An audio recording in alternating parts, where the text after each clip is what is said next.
Hi and welcome back. This is a short video in response to some questions that I've had from website owners about what they can be doing to promote their website at the moment using search engine optimization but still stay safe from Google.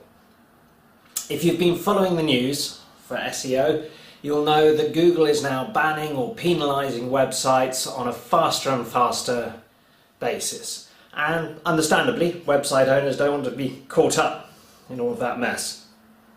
There's also a lot of conflicting information on the internet about what's good for SEO, what's bad for SEO, which activities can you actually do, and which ones will land you in hot water. The truth is that the headline activities haven't actually changed that much. It's just the people who are abusing those activities who are getting caught out more and more. Imagine a hammer, if you will. Somebody hits their thumb with a hammer, they make a lot of noise, they curse the hammer. But of course the hammer is still a very, very valid tool. It was just the way that it was being used. So what I've done is I've put together a short slideshow just to remind what activities you can actually be doing and how to do them the right way to promote your website and not the wrong way to get your website banned or penalised. The whole situation sort of reminds me of a song from the 1980s by Bananarama and Funboy 3. So I'm going to use that song along with my slideshow to explain that it ain't what you do, it's the way that you do it.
But I soon found out I didn't know what life was all about. But then I learned, I must confess, that life is like a game of chess. It ain't what you do, it's the way that you do it. It ain't what you do, it's the time that you do it.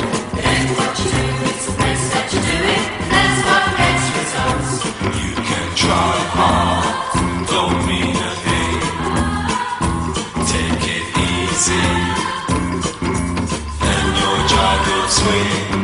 It ain't what you do, it's the way that you do it. It ain't what you do, it's the way that you do it. It ain't what you do, it's the way that you do it. And that's what gets results. It ain't what you do, it's the way that you do it. It ain't what you do, it's the way that you do it. It ain't what you do, it's the way that you do it. And that's what gets results. It ain't what you do, it's the way. Okay, the key message there is that the activities are fine, it's just the way that you do those activities. I want to touch on a handful of them, especially in regards to off-page SEO. Let's take article writing. Okay, now if you or your SEO company is just spieling off 300-word articles and posting them onto any article site that will allow an article to go on, then it's not going to do you any good. And if you're doing it en masse, that's the kind of activity that could get you into hot water. Think instead about spending a lot longer doing one really good article that people will read and that people will appreciate and that reflects well on you or your website, and that's the direction you want to go.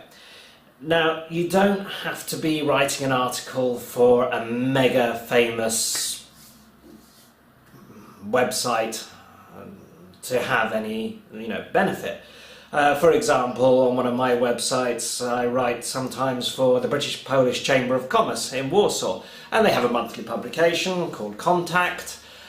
It's not got the widest circulation in the world, but it has a very focused circulation. So it's a good target audience for the website that I aim it at. And also, it's a respected, stable publication. So the link I get from their website to my website is a good link.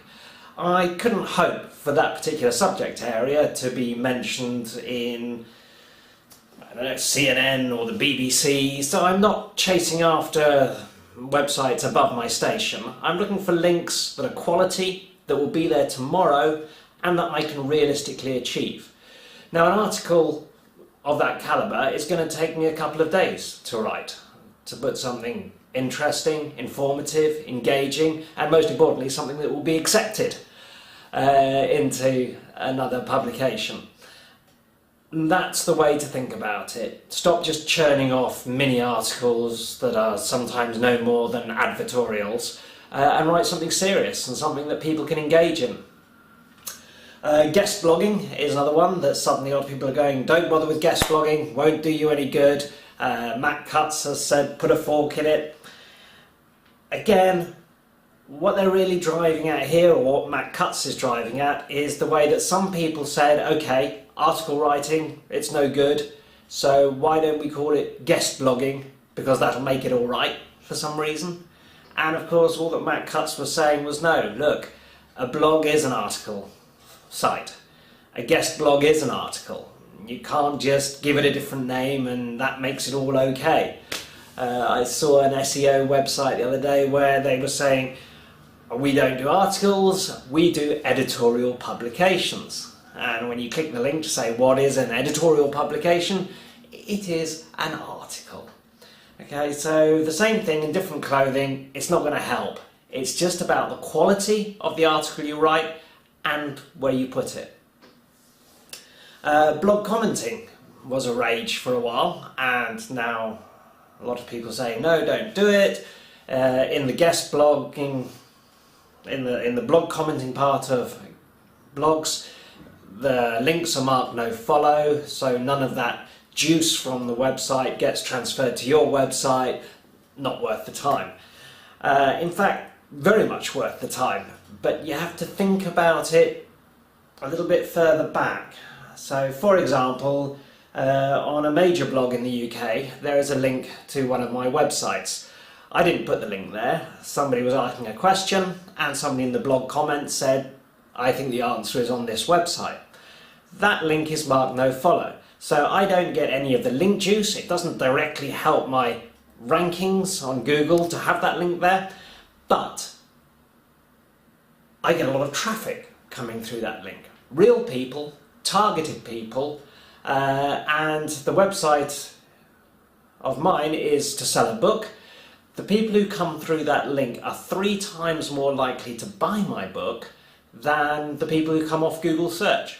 So, blog commenting, great.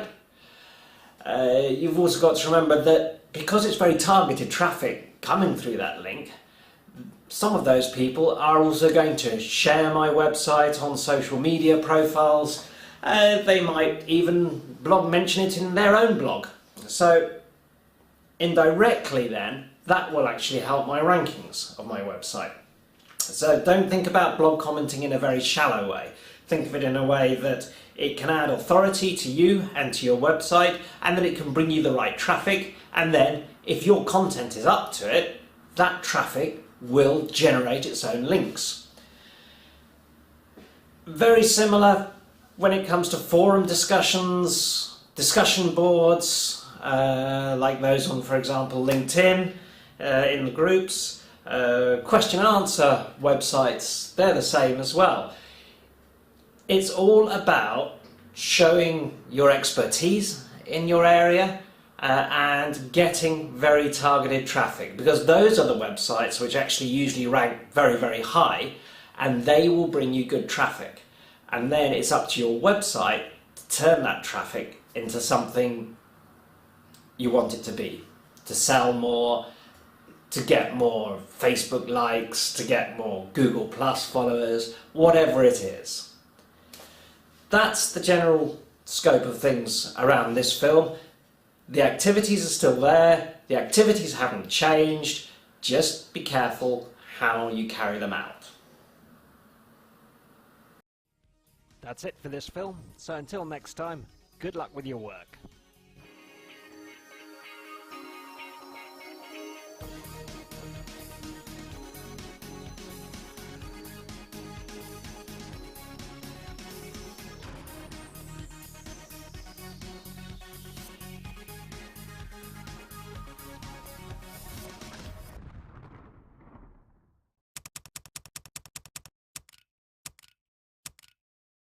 Okay, that's great.